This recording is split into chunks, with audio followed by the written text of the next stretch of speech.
Her obsessions centre around her baby son, Jake. When I come to stop signs, I have to look at him while I'm stationary for fear that someone's going to come up and take him, open the door. I have to start the car before I take my eyes off him. Ah! When I'm moving, I figure nobody can get to him. Stephanie's protective maternal instincts have gone into overdrive. It's a form of OCD that sometimes afflicts new mothers. Don't like it. Just doesn't like. Okay. Okay.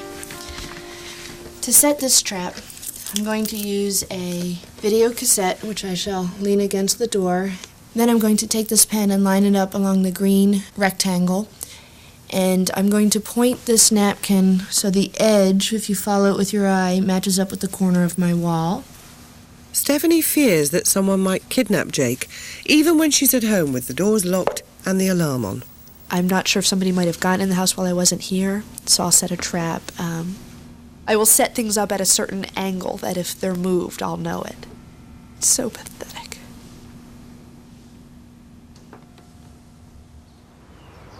For a walk? Stephanie knows her thoughts are irrational, but they're beyond her control.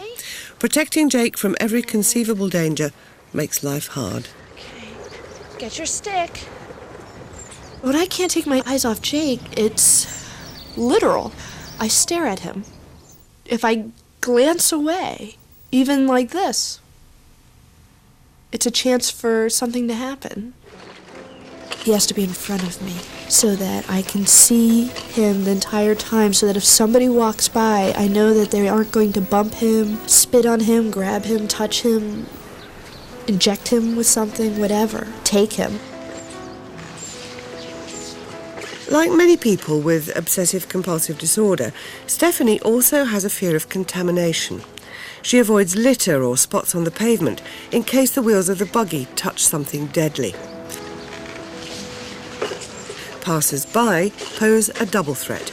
They could kidnap Jake or contaminate him. Okay. Just need to make sure nobody was near him. Cigarette? If I looked away, I'll have to turn my stroller around, look behind me to see if anybody was in the area, but then I worry that maybe I took my eyes off him while I was checking to see if anybody was behind us. So I'll turn back around, and then I'll turn back around the other way, and I'll just spin around in circles until I feel relatively sure that it's okay.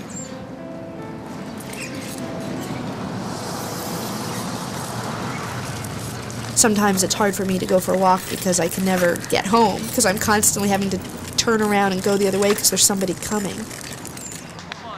If somebody's walking towards me, then I get frantic. No, that's... please keep him on a leash.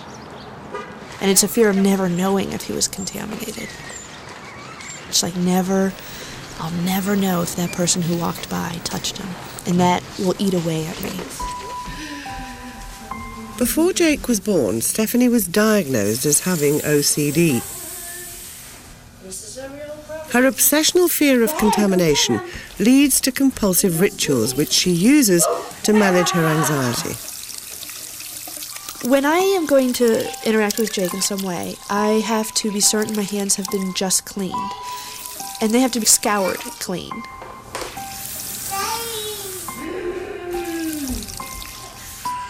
The urge to perform these compulsions is so strong that in this half hour, Stephanie washed her hands 22 times.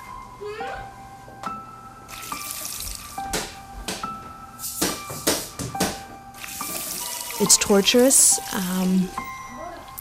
I wash my hands continuously. I know I try to stop myself, but it's almost like my feet begin moving for the sink, and I'm trying to tell myself not to do it, but I'm desperate and I have to.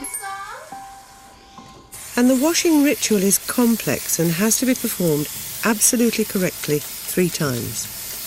I have to lather up my hands completely, drawing my fingers through my other hand. The water has to be as hot as it can be. I start with my forefinger and scrape under my left thumb, and then I switch to my thumbnail and go to my forefinger, the middle finger, ring finger, and then I get to the pinky and I switch to this hand and go back and forth several times, and that just gets the first layer of contamination off, because I still feel, since I scraped under my nails, that it's somewhere on me. So I have to get another pump and do it all over again. And this is really the one that I feel cleans me, because now my nails are clean and now I'm just going to scrub my hands. And then I have to do a finishing rinse. This is the part that's hard because the water's really hot, burning, but sometimes I keep my hands under there just to feel better. And then I get my towel, and I will be careful not to touch the garbage when I put this in, so I have to, and it touched my hand, so I'm back.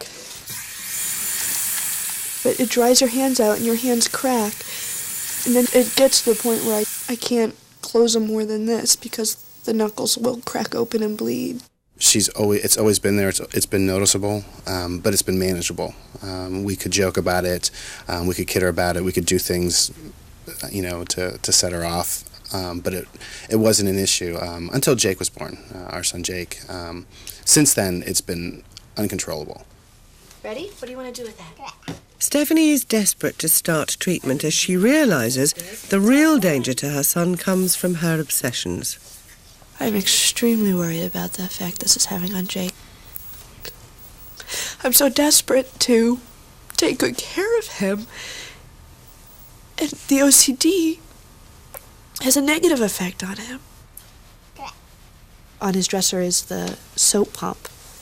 He puts his hand at it and rubs his hands together. He was doing that at 1 year old, and that struck me that I need to do something, because no 1-year-old should be, pretending to wash it. That was the first thing he pretended to do was wash his hands.